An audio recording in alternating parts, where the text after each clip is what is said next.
Tehuti is also called Jehuti, Zahuti, and Thoth, from which you get the word thought. He was the recorder of time, as Khnum is the keeper of time, Neter supreme being of learning and right knowledge, right wisdom and right overstanding. Giving both information and outformation, again, associated with the moon. He was called Neb Shilon, master of heaven, Nefer Shil Ushit, beautiful of night, and Seket Basher, silent being. He is seen as a man with the head of an ibis mask, considered his theophany. From Kamenyu Hermopolis, he is sometimes seen as the dog-headed ape in rituals symbolizing the lower nature of man and mankind. He was the master teacher of priests and physicians, and looked on at the creation of mortals. Master inventor of magic. He was also with Haru Horus as the healer of both Suchuk said and Haru Horus wounds in the battle between good and evil, as your Torah, Bible and Quran would have you believe, but Suchuk was not evil as Haru was not all good. They both had will to be agreeable and disagreeable. Tehuti is the Neter supreme being of peace and love between beings. Through wisdom you will have peace and love between disagreeable beings. Right knowledge of self and others frees you from hate and prejudice. Right wisdom frees you from blindness about your past, and the right overstanding frees you from hate of self, and teaches you love for self and kind. Tehuti was the Neter supreme being of writing, science, medicines, and formulas. He was the secretary of the Neterot. He invented alchemy. He has assisted mortals by writing many works of science, in particular books on solar biology and astronomy, mathematics and medicine. 46 records of his is kept secret from the hands of the beast man, the evil ones. Tehuti was the keeper of the records of existence and destiny, and the time of the renewal of all history, which comes around every 24,000 years. Each cycle, each moment, second, minute, hour, day, week, month, year, generation, jubilee, century, millennium, equinox, precession, epoch. Tehuti came down from Septet Sirius, and he also spent time in Sahu Orion, and was a part of the Moon and Mars projects in the seeding of this planet, being a man from planet Rizq in the 19th galaxy called Alin. He has no mother or father, beginning of days nor end of days. He was also known as Melchizedek, Al-Kidir, Rama, Yaa-Nun, Alkt, the spokesman for the deity. He was also found in the records of Dihud in Lower Egypt. Along with his mask of the ibis bird, which they use as a dove in other religions born out of Egypt, he is crowned by the crescent moon, master of the moon cycle, all those beings created therein. This is why Caucasoids worship him in their secret lodges and temple, which is also where the Muslim world get the worship and following of the moon for all their religious ceremonies from, like their fast Ramadan. The gods Allah and his wife Allah were moon or lunar gods of old Arabia. Allah being the sun or star and Allah being the moon or crescent, called in Quran, the light of the heavens and the earth. A whole chapter in the Quran is devoted to the sun, Quran 91, and the moon, Quran 54, the stars, Quran 53, and even the zodiac, Quran 85. So they pray under the star and crescent. Just look at a Muslim mosque with stars and crescents on top of them. It also comes from Egypt, but the Jews, Hebrews, Israelites, use the star for their god Yahweh. The baboon is sacred to him, for on earth at Kamenyu Plurmopolis, he merged with the local baboon Neter supreme being Hedgever or Hedgeweru, the great white one, part of the seed of the beast man, used in their graftation according to the Wapat priest of Kamenyu Byermopolis. It was Tehuti in the form of the ibis who hatched by the power of his voice alone saying, be or exist, and the world egg from which all creation issued. Meaning he did the formula to the gene splicing for Khnum, creator of the beings of this cycle. The Muslims and Hebrews called him Al-Khalaq, or Ha-Khalaq, but in Egypt he was not the one creator, but just one of the many creators, Khalakun. You see where the Hebrews and Muslims got the name from, Khalukn, Kanan. Also in the Nun or chaos, that is Al-Nur, the light, he awoke from eons of slumber and opening his mouth issued the first sound kun of the Big Bang. A word the Muslims borrowed also for existence and the first sound, kun faya kun. This original sound assumed form and became the first 8 sea beings, 4 females and 4 males, the Ogdod. The elemental forces that existed before human creation. These reptilians existed in the great abyss or dark sea called Nun. Again, the Muslims use this Nun as the sea creature in their Quran. The 68th chapter begins with Nun, creation and Jonah's whale. They also dedicate whole chapters in the Quran to the sun, Ash Shamsa, Quran chapter 91, and moon, Al-Qamar, Quran chapter 54, and stars, An-Nujum, Quran chapter 53, even the zodiac, Al-Buruj, Quran 85. Then it was said, let there be light, Yor or Nu'a light and Nar fire in their holy books Torah and Quran, all from Egypt, and there came 1, hydrogen, and 2, helium. The birth of the new sun, the physical sun.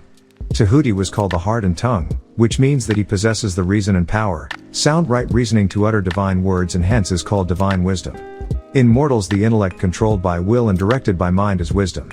In ancient Egypt, a mortal thus evolved was called a creature of the light, or a brother of the 3 degrees of the blinding light. Light exists in darkness. Religion blinds, it's the Nuwa light and the Nar, fire. Nuwa, the light, is knowledge to heaven, Nar, their fire of knowledge to hell, but in both cases you must die to find out if all you have been taught in your 3 degrees of religions is true. In monotheism, 1, Mosesism, 2, Christism, 3, Mohammedism, and their many denominations, sects and groups, they all worship the dead and ghost spirit forces, by whichever name they choose. It all leads to being dead, to get your reward, spookism. Tehuti Thoth along with the Nubu and Nubis are the judges of the dead. The redeemers and balancer of all worlds, the recording angels so to speak. The judgment of the soul in the balance, in the hall of Asaru Osiris, called the weighing of words and actions. Action is the meaning of the words of power, not the words of religion, which are the words of man. All knowing and knowledge of your creation, your health, your death, is your knowledge, wisdom and overstanding, kept by this net or supreme being Tehuti. That which is above is the same as that which is below, and both are in Pa Temptar, the all. There is always a correspondence between the laws and phenomena of the various planes of being and life between things. The old axiom ran in these words: as above, so below, as below, so above. This will mislead you into thinking there are 2 directions, when in fact there is no direction at all. Even your own planet Earth is going nowhere, around and back again. So time is going nowhere. And the grasping of this doctrine gives one the means of solving many a blinding paradox, and the many hidden secrets of nature at work in all things. They claim there are planes of existence beyond our knowledge like heaven or hell, but they would serve no point if they believe Yahweh, Theos, or Allah created all things for you. When we apply the doctrine of correspondence to them, we are able to overstand much that would otherwise be unknowable to us. To correspond, this must take place between 2 or more things. This doctrine is of universal application and manifestation, seen, heard, tasted, smelled and felt things. Even planes are things. The various planes of the material, mental, and spiritual universe, it is a universal law under 1, persons, 2, places, and 3, things. The ancient Egyptians considered this doctrine as one of the most important mental and physical instruments by which mortals were able to pry aside the obstacles which hid from view of the unknown. That which was lighter than the hydrogen atom, but now the once unknown is known as quarks and zells. Things have changed a great deal. Its use even tore aside the veil of spookism, ghostism, Holy Ghost, 6 ether spirit forces become real beings, their unseen or unfelt, unproven God, to the extent that a glimpse of the subatomic world, the very face of their creator, has been caught by the hand, and now can be examined. So the term supreme being becomes real. A supreme being is still a being like human being. Supreme human being. Think about this point. That which was nothing is now many wonderful things. Beginning beyond the hydrogen atom is a new world of energies. Just as a knowledge of the principles of geometry enables mortals to measure distant suns and their movements, while seated in an observatory, so a knowledge of the doctrine of correspondence enables mortals to reason from the known to the unknown made known. When in fact geometry should only be the measurement of geo, the earth. From nothing to thing, from hydrogen to ether and on and on. The unreal has become real. Mental does in fact exist. Studying a thing reveals many things. All corresponding in Pa Temptar the all, as part of all. It did not stop at the hydrogen atom. It does not stop at your God, Yahweh, Theos, or Allah. They are by your own words in heaven, in, which is being opened with the master key. All in all. Nothing rests, everything moves, everything vibrates. This is the key to manifestation, but beyond things is all without movement. Everything is in motion, everything vibrates, nothing is at rest, facts which modern scientific discovery tends to verify. And yet this Egyptian doctrine was enunciated thousands of years ago, by the masters of ancient Egypt. This doctrine explains that the differences between different manifestations of matter, energy, mind, and even spirit, result largely from varying rates of vibration. Different from movement from place to place. From the ethereal, which is pure spirit, pure soul, down to the grossest form of matter, all things are in vibration. The higher the vibration, the higher the position in the scale. The lower the vibration, the more spiritual. As matter vibrates at a slower rate, the particles become farther and farther apart. The vibration of spirit is at such an infinite rate of intensity and rapidity that it is practically at rest, just as a rapidly moving will seems to be motionless, because all things work in cycles, as the serpent with its tail in its own mouth. And at the other end of the scale, there are gross forms of matter whose vibrations are so low as to seem at rest. So in fact they are the same. Between these poles, there are millions upon millions of varying degrees of vibration. From corpuscle and electron, atom and molecule, to worlds and universes, everything is in vibratory motion. Yet nothing is actually moving from its place. This is also true on the planes of energy and force, which are but varying degrees of vibration, and not so on to the spiritual planes. These states of existence are between the movement of that which vibrates as the space between the tick and tock of time or the rest in a music scale. An understanding of this doctrine, with the appropriate formulas, enables the ancient Egyptian order students to control their own vibrations as well as those of others, vibrating on the lower bass texture tone of the past and travel back to when, or raise on the higher pitch of the future and travel up to when, which was then, and becomes then from now. The masters also apply this doctrine to the conquering of natural phenomena, in various ways. He or she who understands the doctrine of vibration, has grasped the Sekhem, scepter of power, master of time and space, yet in knowing this doctrine on vibrations, know also that all things vibrate, but what of the nothing that exist? They have their own principle, not rated by movement. Everything is dual, everything has poles, everything has its pair of opposites, like and unlike are the same, opposites are identical in nature, but different in degree, extremes meet, all truths are but half-truths, all paradoxes may be reconciled. Which is it? You can't have it both ways. Everything is dual, nothing has dual. Existence has no dual, and don't say non-existence, because that would mean just that, non-existence. So there is no second part or dual. Everything has two poles. The all is the ground that their poles are planted. Everything has its pair of opposites. To create opposites is the trick of evil versus good. Giving the devil or evil an equal place and part in things. No real opposition exists against all. Where would it come from? It would already be a part. All of which were old Egyptian axioms. It explains the old paradoxes, that have perplexed so many, which have been stated as follows. Thesis and antithesis are identical in nature, but different in degree. Opposites are the same, differing only in degree. The pairs of opposites may be reconciled. Extremes meet. Everything is and isn't, at the same time. All truths are but half-truths. Every truth is half-false. These are the teachings of the children of light. It's not true. There are two sides to everything. Wrong, not in quantum physics, all is all. It explains that in everything there are two poles, yet these poles stand on one base, or that opposite aspects, and that opposites are really only the two extremes of the same thing, with many varying degrees between them. Let me illustrate the true doctrine of Egypt. Hot and cold, although they are called opposites by the children of light, they are really the same thing, the differences consisting merely of degrees of the same thing. Look at your thermometer and see if you can discover where heat terminates and cold begins. There is no such thing as absolute heat, or absolute coldness. The two terms hot and cold simply indicate varying degrees of the same thing, and that same thing which manifests as hot and cold is merely a form, a mood, a variety and a rate of vibration. So hot and cold are simply the two poles of that which we call temperature, and the phenomena attendant thereupon are manifestations of the doctrine of polarity. The same doctrine that manifests in the case of light and darkness, which are not the same things, the difference consisting of varying degrees between the two poles of the phenomena. Where darkness leaves off, and light begins, is not true, for darkness is eternal all, and light is in darkness, and where there is light, there is a shadow. Where there is pure darkness there is no light. Darkness is all, never the other way. So they are not and never can be opposite or the same thing. Light has limitations. You can cut the light off but never blackness or darkness. It always exists. What is the difference between large and small, between hard and soft? Both again, are things. What is the difference between black and white, in terms of color, which both are classified, but which neither are colors? As light and darkness are not colors. Colors primarily are red, blue, and yellow. Combinations or mixtures of these three colors produce the rainbow and on crystal, and is used for a prism and is transparent, meaning you can see through it.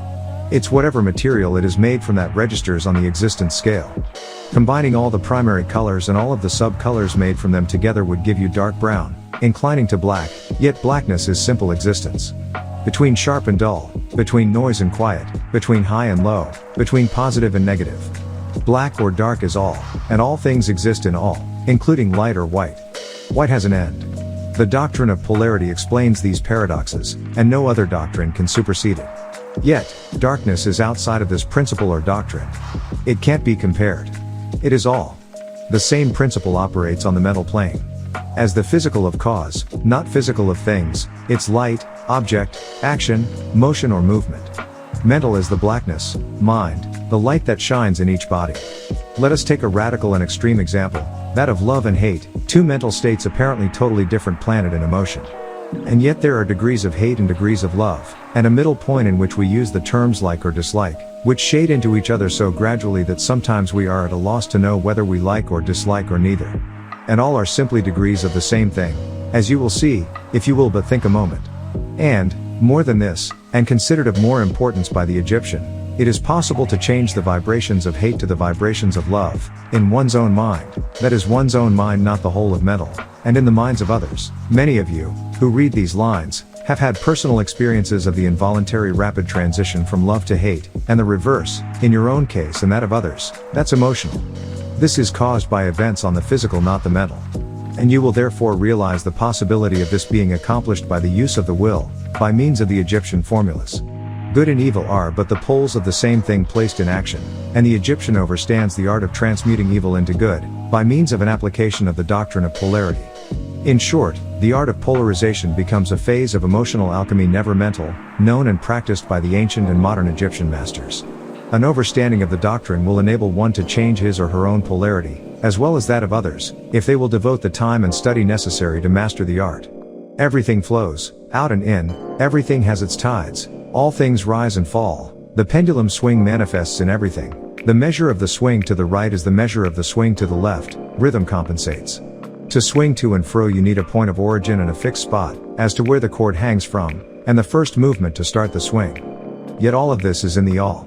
This is a physical principle, a motive principle. In everything there is manifested a measured motion, to and fro, a flow and inflow, a swing backward and forward, a pendulum-like movement, a tide-like ebb and flow, a high tide and low tide, between the two poles which exist in accordance with the doctrine of polarity described a second ago. Not a moment, for that comes before the second, and would not apply in this case where you have points of reference, to and fro. To is actually from, and from is from, or return from and come from. There is always an action and a reaction in this physical realm, an advance and a retreat, a using and a sinking. This is in the affairs of the universe, suns, worlds, mortals, animals, energy, and matter. But never mental or ethereal, which as I said, just is. This law is manifest in the creation and destruction of worlds, birth and death, in the rise and fall of nations, in the life of all things, and finally, in the physical states of mortals, like breathing in and out, and it is with this latter that the Egyptian finds the overstanding of the doctrine most important. The Egyptians have grasped this doctrine, finding its universal application, and have also discovered certain means to overcome its effects in themselves, by the use of the appropriate formulas and methods. They apply the mental law of neutralization. They cannot annul the doctrine, or cause it to cease its operation, but they have learned how to escape its effects upon themselves to a certain degree, depending upon the mastery of the doctrine. They have learned how to use it, instead of being used by it. In this and similar methods, consists the art of the Egyptians. The master of Haka polarizes himself or herself at the point at which he or she wants to rest, and then neutralizes the rhythmic swing of the pendulum which would tend to carry him or her to the other pole. All individuals who have attained any degree, more or less unconsciously, but the master does this consciously, and by the use of his or her will, attains a degree of poise and mental firmness, almost impossible on the part of the masses who are swung backward and forward like a pendulum. This doctrine and that of polarity have been closely studied by the Egyptians, and the methods of counteracting, neutralizing, and using them form an important part of the ancient Egyptian order's mental alchemy.